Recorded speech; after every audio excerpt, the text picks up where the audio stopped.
Раф 11, Арман Сорокян, Колби Ковингтон. Битва за пояс. Арман, Баревзес? Баревзес. Наконец-то дерешься за пояс. Как ощущения? Ну, это уже не первый раз в этом году. А где еще было? Хайп за пояс боролся. Точно. Я просто Ну, ничего страшного. затерялась это в твоих рилсах с едой. Да. Твой соперник Колби, Ислам про него как-то говорил, что человек много болтает, проигрывает, снова много болтает и снова получает бой за титул. Это у него уже 5-й бой за титул. Удивляет тебя такой расклад? Он американец, и он делает хорошее шоу, много говорит, то, что и нужно американской публике, и фанаты его любят и всегда хотят видеть. Здесь такая же ситуация, можно сказать. Слушай, ну здесь, я был на его последнем бою в Тампе, и здесь он прям каким-то супер вежливым был на медиа-дне. Или это ты его остудил так просто? Ну, уже понимать, с кем можно газовать сильно, с кем нельзя. Просто тогда он на Хамзата очень сильно газовал. О чем говорил? Ну, про эти крипто какие-то схемы что-то рассказывал. Ну, Хамзат даже не было там в тот момент, когда он Нет. Ну да, вот когда Хамзат будет там на месте, он уже не сможет так говорить. Там прям огненная. Ну, я скажу, что в целом Колби, он сам хороший парень. Он просто делает свою работу, выполняет ее, продает телевидение. И сам на самом деле он пацан нормальный, спокойный. Когда вне камеры его видишь, он вежливый, спокойный, ничего сверх такого нету. Со Стрикландом можно его сравнить в этом плане? С Стрикландом я тоже встречался много раз, он тоже спокойный, вежливый, никогда там лишнее не позволяет. Но когда камеру видит другой человек. Слушай, мне Байсангуру перед их турниром говорил ровно то же самое, что они заехали в PI, и он там: ой, ребята, вы чеченцы, да у вас чеченцев классная борьба, бла-бла-бла, помогите мне. Говорит, приятный парень. Вот то же самое. Они американцы, знают, как переключаться. Нам тоже надо научиться, как делать это дело. Вообще, со стороны Раф, он, по крайней мере, твои бои, они похожи на бокс в том плане, что там фаворит минус 1000, ты идешь постоянно всегда. Был вообще за эти 7 боев у тебя бой или как поединок, схватка, где ты реально думал, что вот сейчас может что-то пойти не по плану? С Джорджией второй бой, вторая схватка. Первая схватка тоже была тяжелая, вторая схватка тоже была тяжелая. С Макзи улетел на 4 балла как-то. Тоже было так чуть волнительно. Вот.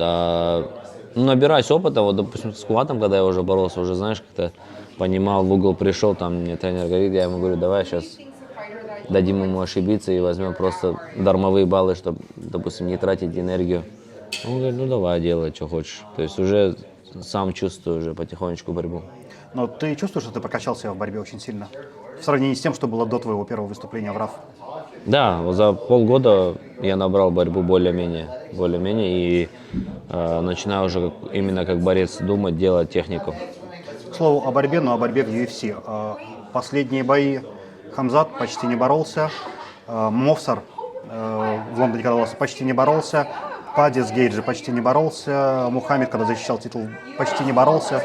Тебя удивляет такой расклад, что вроде как борцы базовые становятся ударниками, по крайней мере пытаются преподносить себя как ударники?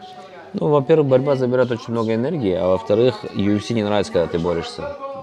Вот Мовсар хороший боец, но он борется, и людям это не нравится. Из-за этого ему пришлось на стойке показывать себя.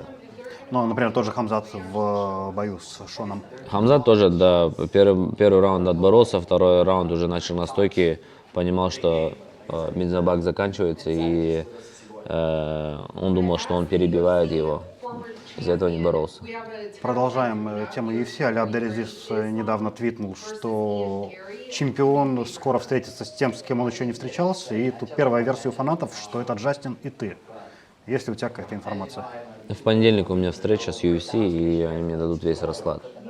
Ну, я думаю, что в этом году Джастин не будет драться, а я не хочу сидеть и выжидать кого-то. Я, скорее всего, возьму, с кем-то подерусь.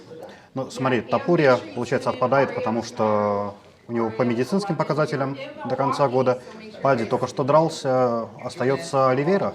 Скорее всего, Оливейра, да. Но... Может быть еще Лопес тоже. Диего в 155? Да. Это реально? Ну, он хочет подняться, да. Ну, а тебе это интересно, учитывая, что ты вряд ли приобретешь от этого что-то? Ну, от Оливеры тоже ничего не приобретал. BMF. Ну да. Ну, тоже, понятно, пластмассовый пояс считается, но тем не менее. Да, все равно что-то хочешь, хоть что-то. Вот, кстати, по поводу BMF. Ты говорил, когда я тебе в прошлый раз задавал вопрос про Гамрота, ты сказал, что смысл мне с ним встречаться, мы с ним уже встречались. Да. Там, вне зависимости от результата на бумаге. Встреча с Оливейро, опять же, получается реванш, который в первый бой ты выиграл. Тебе интересно именно со спортивной точки зрения, если BMF отбросить? Если BMF не будет, не так уж интересно. Но если UFC скажет, что нужно драться, чтобы ты был следующий за пояс, конечно, я возьму этот бой. Пади Пимблет, у вас взаимная нелюбовь, но он очень круто финишировал в БСД за первую минуту. Смотрел ли ты этот бой и изменилось ли у тебя о нем мнение после этого боя? Не смотрел бой, только посмотрел отрывок, где он задушил. Ну, это почти весь бой. Да? Ну, там 40 секунд, по-моему, было. Ну, удушающий хороший взял и просто уступил. Я был удивлен. Роман, и последнее. Когда ты будешь бороться с Колби в России, в Армении будет ночь, зачем нужно найти пиратскую трансляцию, включить и посмотреть? Да, могут не вставать, утром встанут, включат спокойно. Да? Да. Хайлайты коротенькие. На хайлайтах, кто любит борьбу, пускай пересмотрит, а так ночью надо спать. Спасибо большое за время. Да, Удачи. спасибо большое.